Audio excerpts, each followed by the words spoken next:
लगा कि उसकी बेइज्जती हो रही है। सुन बहू, अपने कमरे में जा, कहीं नहीं जाना मायके वायके। घर का काम कौन करेगा? पड़ोसन। सास का मायका प्रेम। रिद्धि की सास को हर वक्त अपने मायके का गाना गाने की आदत थी। अरे बस करना माँ, मामा का ये किस्सा तो 50 बार पहले भी सुना चुकी है।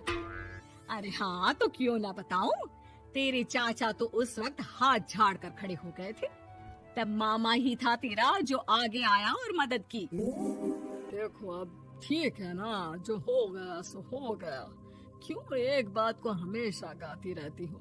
अब तो बहू घर आ गई है, उसे तो सबको मान कर चलना है ना, कि सिर्फ सास का मायका ही समझेगी वो। तभी वहाँ रिद्धि आ जाती है। माँ, आज मैं घर जा सकती हूँ? माँ को मेरी बहुत याद आ रही है। शादी के बाद एक बार भी नहीं गई। हाँ तो कौन जाता है? अरे मेरी शादी के बाद जब मैं विदाई होकर आई, इतना बड़ा ससुराल मेरा, खाने वाले 10 लोग और बनाने वाली मैं सिर्फ एक। ऐसा लग रहा था जैसे सिर्फ खाना बनाने के लिए ही ब्याह किया है।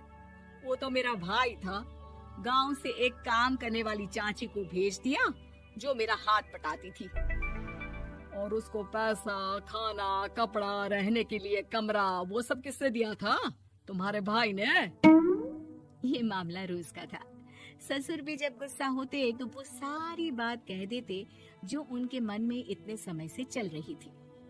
मेरा भाई, भाभी, भतीजा, भतीजी सब छुड़वा दिया।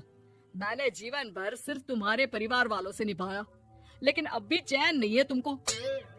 बहू के सामने सास को लगा कि उसकी बेइज्जती हो रही है। सुन बहू, अपने कमरे में जा, कहीं नहीं जाना मायके वायके। घर का काम कौन करेगा? पड़ोसन। बहू समझ जाती है मामला गर्म चल रहा है। कमरे में जाने में ही भलाई है। कमरे में क्या है? तुम्हारी माँ हर वक्त चिक चिक चिक करती रहती है। कल ताई मिली थी तुम्हारी मुझे, लेकिन मजाल है सासू माँ की उन्होंने एक बुराई की हो, लेकिन सासू माँ हाँ, जब देखो तब ससुराल के लोगों की बुराई करती रहती है। बेचारे पापा जी कितना मिस करते हैं अपने घर वालों को। मेरा तो बड़ा मन करता है कि ताऊ जी, चाचा जी और सब मिलकर रहे, ना साथ रहे लेकिन आना जाना तो ठीक से रखे। हिंदुस्तान और पाकिस्तान एक हो सकता है, लेकिन चाचा और ताऊ के परिवार के साथ हम लोगों का मिलन ना जी ना, कभी नहीं हो सकता। ये बात है। देखिए, मेरे साथ ना ज्यादा चैलेंज मत करिएगा। ऐसा कोई काम नहीं है जो मैं नहीं कर सकती। ससुर जी जो कि बहू की बात सुन रहे थे, सामने आ जाते हैं। अरे बेटा, तू ये कर सकती है तो प्लीज मेरा परिवार किसी तरह मुझसे मिलवा दे। सारी जवानी तो मैंने किसी तरह काट ली, लेकिन जीवन के इस पड़ाव पर बहुत याद आती है मेरे परिवार की। हाँ हाँ पिताजी, आप चिंता मत करिए, बस मेरा साथ देते रहिए आप दोनों। फिर देखिए कैसे माँ जी भी ठीक हो जाएंगी और पूरा परिवार भी एक हो जाएगा। थोड़ी देर बाद बहू सामान लेकर घर से निकल रही होती है कि मना किया था ना तुझे मायके जाने के लिए, फिर क्यों जा रही है? बहू कुछ कहती इससे पहले ही बेटा बोलने लगता है। क्या है माँ, वो घर जा रही है। वैसे भी उसके माता पिता ने मुझे 10 लाख दिए तब जाकर मेरा काम शुरू हो पाया, वरना तूने मेरे लिए किया क्या है? अरे वाह बेटा, बचपन से पढ़ाया लिखाया, तेरे दुख दर्द में जगी, और आज वो लोग तुझे सही लग रहे हैं। और फिर ससुराल में लड़की खुश रहे, ये तो मायके वालों की जीवन भर की जिम्मेदारी रहती है। तो ये तुमको भी तो सोचना था ना। ताऊ जी ने पापा को पढ़ाया लिखाया, जब तुम नहीं आई थी तो पापा के लिए ताई जी ने पापा की माँ की तरह देखभाल की। अब बोलिए। अरे तू कुछ नहीं जानता बेटा, तेरे पापा को सब पता है, तभी वो उन लोगों से वास्ता नहीं रखते। मैं उन लोगों को जानता हूँ, लेकिन मैं तुम्हें नहीं जानता कि तुम्हारे मन के लायक काम नहीं हुआ तो तुम घर की शांति बर्बाद कर दोगी। सास जोर जोर से चिल्लाने लगती है। तभी वहाँ सास का भाई आ जाता है। अरे क्यों आप लोग मेरी बहन को परेशान करते रहते हैं? पहले ये जीजा कम थे, जब बहू भी आ गई। बहन, मैंने तो 30 साल पहले ही बोला था, अपना हिस्सा ले और छोड़ इन लोगों को, चल अपने साथ।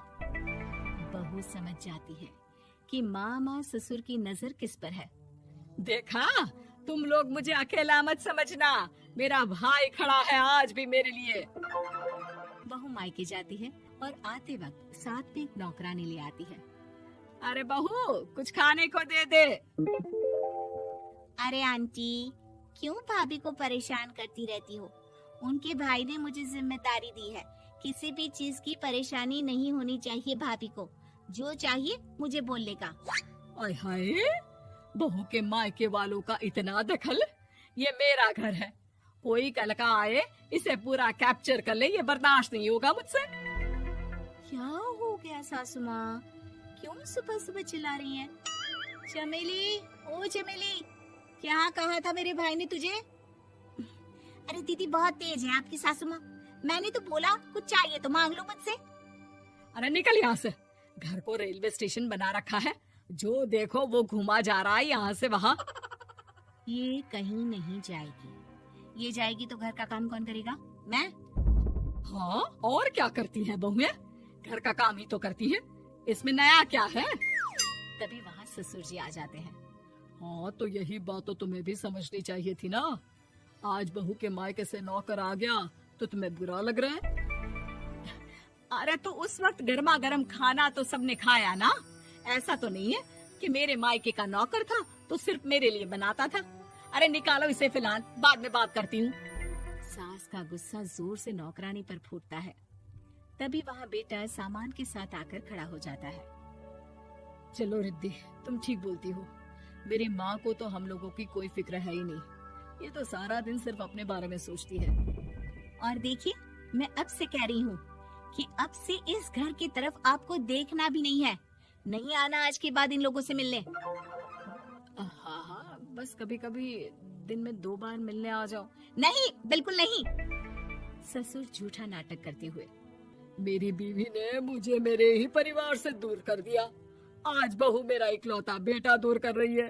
हाय, कैसे जीऊंगा मैं?